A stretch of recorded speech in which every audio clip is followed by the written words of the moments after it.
إله إلا الله لا إله إلا الله। মাঝরাতের আকাশ হঠাৎ লাল হয়ে উঠল। ইরানের সর্বোচ্চ নেতার গুপ্ত হত্যার পর মধ্যপ্রাচ্যের আকাশে বৃষ্টির মতো ছুটে যাচ্ছে একের পর এক ব্যালিস্টিক মিসাইল আর ড্রোন। ইসরায়েলের আকাশ প্রতিরক্ষা ব্যবস্থা, আমেরিকার বিশাল বিশাল মিলিটারি বেজ, সব কিছুর ওপর আঘাত হানা হচ্ছে। হিজবুল্লাহ এবং অন্যান্য শক্তিগুলো এই মরণপণ যুদ্ধে সরাসরি যোগ দিয়েছে। আপনি যখন সকালে ঘুম থেকে উঠে নিউজ চ্যানেলগুলো খোলেন, তখন তারা আপনাকে কি বলে? তারা আপনাকে বোঝায় এটি হলো ইরান বনাম ইসরায়েল এবং আমেরিকার একটি পলিটিক্যাল যুদ্ধ। তারা আপনাকে তেলের দাম, শেয়ার বাজার আর জিও পলিটিক্সের হিসেব মেলাতে ব্যস্ত রাখে। কিন্তু মিডিয়ার দেখানো এই চশমাটা যদি আজ আমরা খুলে ফেলি, যদি আমি আপনাকে বলি যে আজ মধ্যপ্রাচ্যে যা ঘটছে এর পেছনে কোনো পলিটিক্যাল বা ইকোনমিক কারণ নেই, এর পেছনের পুরো কারণটাই হলো থিওলজিক্যাল বা ধর্মীয়। যে মাস্টার প্ল্যানের ছক আজ থেকে শত শত বছর আগে তৈরি করা হয়েছিল, আজ আমরা শুধু তার ক্লাইম্যাক্স বা শেষ দৃশ্যটি চোখের সামনে মঞ্চস্থ হতে দেখছি।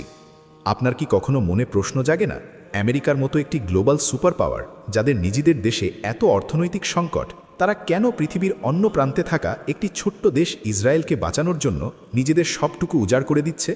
কেন আমেরিকা নিজেদের অস্তিত্বকে হুমকির মুখে ফেলে ইসরায়েলের ঢাল হয়ে কাজ করছে? মিডিয়া আপনাকে বলবে আমেরিকা মধ্যপ্রাচ্যকে কন্ট্রোল করার জন্য ইসরায়েলকে ব্যবহার করছে, কিন্তু ইসলামিক এসক্যাটোলজি এবং জিওপলিটিক্সের গভীর বিশ্লেষণ আমাদের সম্পূর্ণ উল্টো একটি সত্য দেখায়। সত্যটি হলো আমেরিকা ইসরায়েলকে ব্যবহার করছে না, বরং ইসরায়েল আমেরিকাকে ব্যবহার করছে। আমেরিকা এখানে কোনো মাস্টার বা প্রভু নয়। আমেরিকা হলো কেবল একটি ভাড়াটে বডিগার্ড, আর এই বডিগার্ডের কাজ হলো একটি বিশেষ প্রজেক্ট বাস্তবায়ন করা। সেই প্রজেক্টের নাম গ্রেটার ইসরায়েল বা বৃহত্তর ইসরায়েল।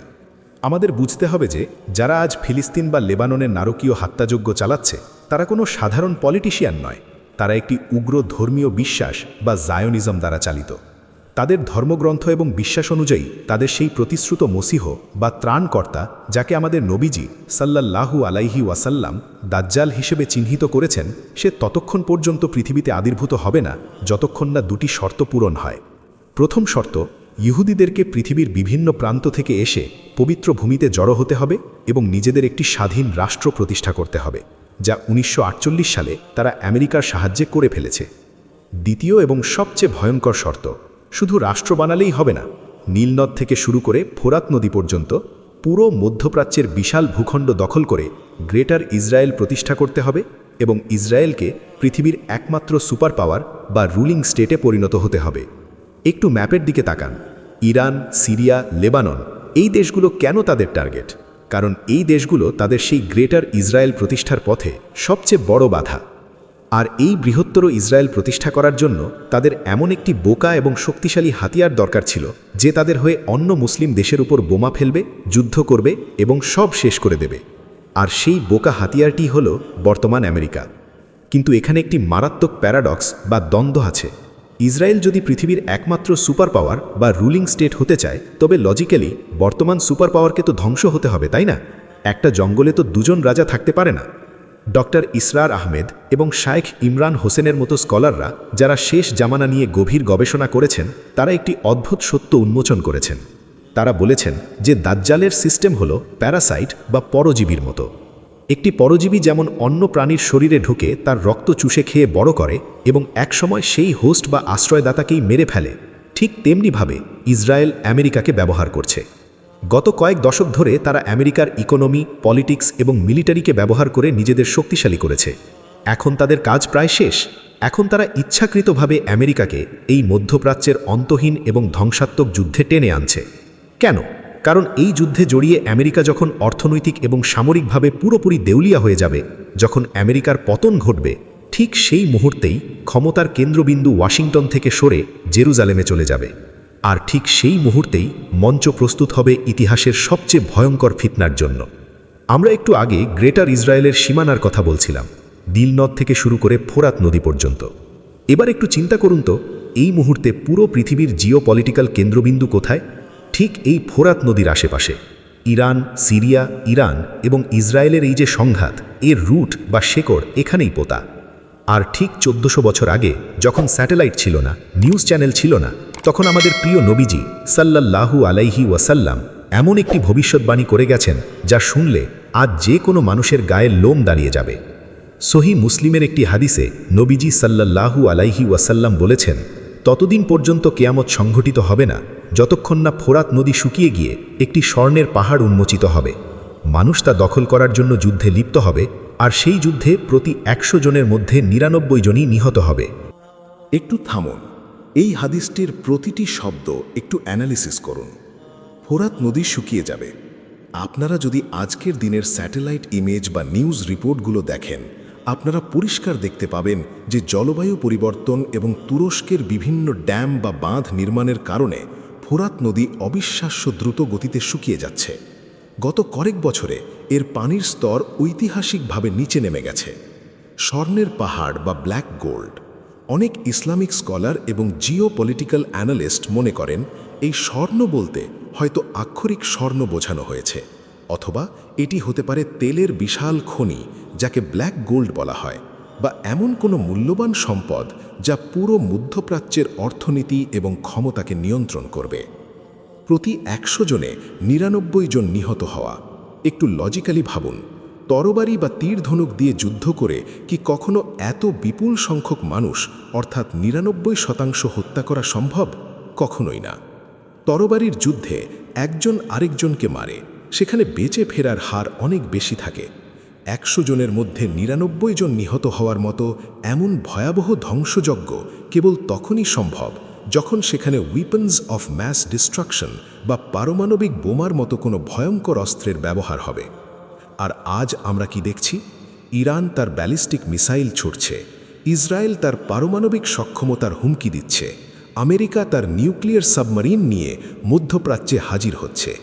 এই পরাশক্তিগুলো ঠিক ওই ফোরাত নদীর আশেপাশের অঞ্চল বা সম্পদের দখল নিতেই আজ মুলিয়া। আর এটাই হলো নবীজির সেই ভবিষ্যৎবাণীর এক্স্যাক্ট রিফ্লেকশন বা প্রতিফলন। ইসলামিক এসক্যাটোলজিতে এই যুদ্ধটাকে একটি নির্দিষ্ট নাম দেওয়া হয়েছে। এর নাম হল আল মালহামাতুল কুবরা বা মহাযুদ্ধ। খ্রিস্টান ধর্মে যাকে আর্মাগেডন বলা হয়, ইসলামে সেটিই হল মালহামা। নবীজি ভবিষ্যৎবাণী করেছেন যে এই মালহামা এতটাই ভয়ঙ্কর হবে যে একটি পাখি যদি আসমান দিয়ে উড়ে যায়, সে নিচে লাশের স্তূপ দেখতে দেখতে বিষাক্ত গ্যাসে বা ধোঁয়ায় দমবন্ধ হয়ে মরে পড়ে যাবে। আজকে আমরা মিডিয়াতে যে ইরান, আমেরিকা এবং ইসরায়েলের এই সংঘাত দেখছি, এটি শুধু একটি পলিটিক্যাল রেষারেষি নয়, এটি হলো সেই মালহামার দিকে বিশ্বকে টেনে নেওয়ার একটি সুপরিকল্পিত মাস্টার প্ল্যান। দাজ্জাল বা অ্যান্টিক্রাইস্ট কখনোই শান্তির পৃথিবীতে রাজত্ব করতে আসবে না। তার আসার শর্তই হলো পৃথিবীতে এমন পরিমাণ রক্তপাত, দুর্ভিক্ষ এবং যুদ্ধ তৈরি করা যাতে মানুষের মন ভেঙে যায়, যাতে মানুষ চরম হতাশায় ভুগে যে কোনো ত্রাণকর্তাকেই মেনে নিতে বাধ্য হয়। আর এই ধ্বংসযজ্ঞ চালানোর জন্য আমেরিকা এবং ইসরায়েল নিজেদের তৈরি করা সব ভয়ঙ্কর অস্ত্র এখন এই মধ্যপ্রাচ্যের মাটিতে পরীক্ষামূলকভাবে ব্যবহার করছে। আপনারা হয়তো খেয়াল করেছেন, এই সমস্ত সংঘাত, বোমাবাজি এবং প্রক্সি ওয়ারের কেন্দ্রবিন্দু ঘুরে ফিরে একটি জায়গায় এসেই মিলছে, আর তা হল শাম দেশ, বর্তমান সিরিয়া, ফিলিস্তিন, জর্ডান এবং লেবানন অঞ্চল।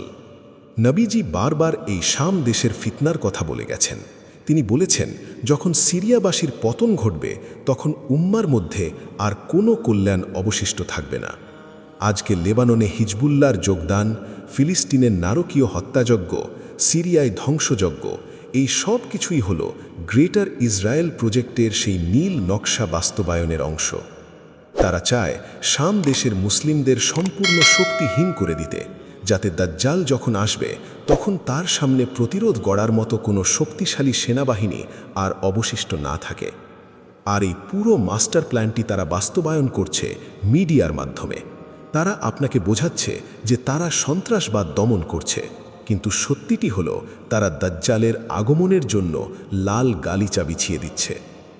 এতক্ষণ আমরা মিসাইল, যুদ্ধ আর জিওপলিটিক্সের কথা বললাম, কিন্তু এই পুরো মাস্টার প্ল্যানের সবচেয়ে ভয়ঙ্কর অস্ত্রটি কিন্তু আকাশে ওড়ে না।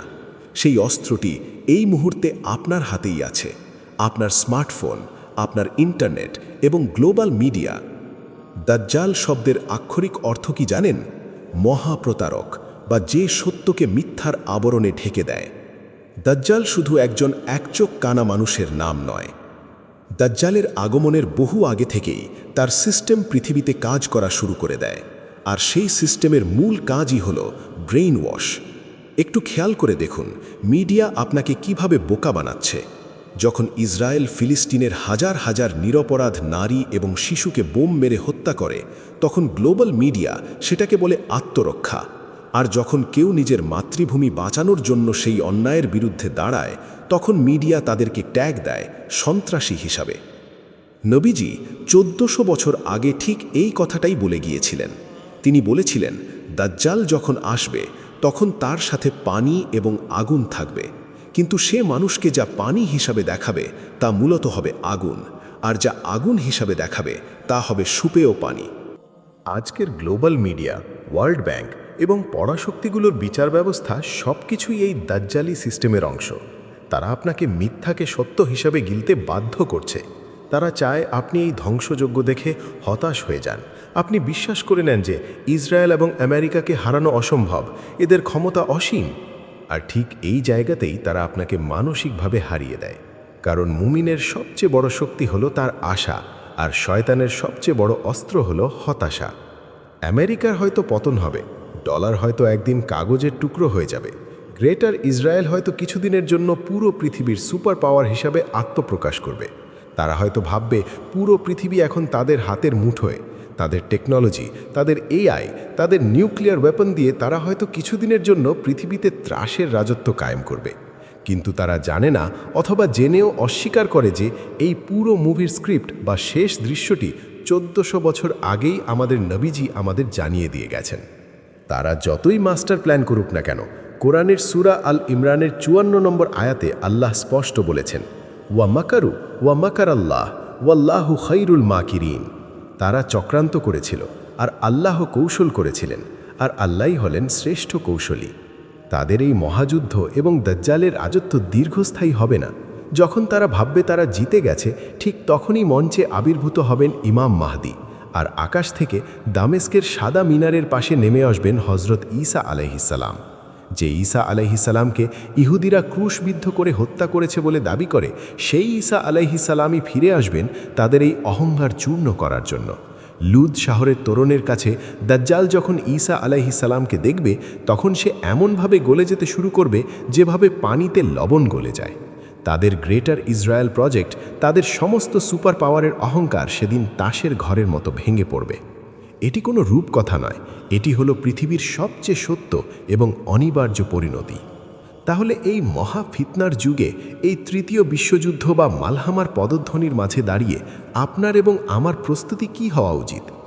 আপনি হয়তো ভাবছেন, আমি তো সাধারণ মানুষ, আমি কি করতে পারি? আপনার অনেক কিছু করার আছে। খবর দেখে আতঙ্কিত হবেন না। মনে রাখবেন, আল্লাহ যা লিখে রেখেছেন তাই হবে।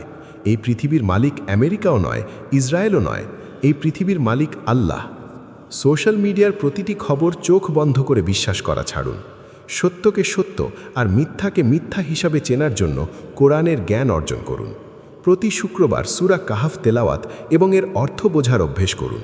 নবীজি গ্যারেন্টি দিয়েছেন, যেই ব্যক্তি সূরা কাহাফ পড়বে সে দাজ্জালের ফিতনা থেকে সুরক্ষিত থাকবে। এটি শুধু একটি তেলাওয়াত নয়, এটি হলো দাজ্জালি ম্যাট্রিক্স বা ধোঁকা থেকে আপনার ব্রেনকে বাঁচানোর সবচেয়ে বড় অ্যান্টিভাইরাস। যুদ্ধের ময়দানে হয়তো আপনি যেতে পারবেন না, কিন্তু নিজের ঘরে বসে নিজের পরিবারকে দাজ্জালের এই মিডিয়া এবং অর্থনৈতিক ফিতনা থেকে বাঁচানোর যুদ্ধটা আপনাকে আজ থেকেই শুরু করতে হবে। আজকের মতো এখানেই বিদায় নিচ্ছি। আপনি কি দুনিয়ার এই মিথ্যা ম্যাট্রিক্স থেকে বের হয়ে আল্লাহ সত্যের পথে নিজের প্রস্তুতি শুরু করেছেন? কমেন্টে আপনার মতামত আমাদের জানাতে পারেন। আর এই ভিডিওটি অবশ্যই আপনার সেই বন্ধুদের সাথে শেয়ার করুন যারা বর্তমান পরিস্থিতি দেখে হতাশ বা আতঙ্কিত। সত্যটা সবার জানা প্রয়োজন। সবাই ঈমানের সাথে থাকবেন। আসসালামু আলাইকুম। ইব্রাহ হুইসপারার।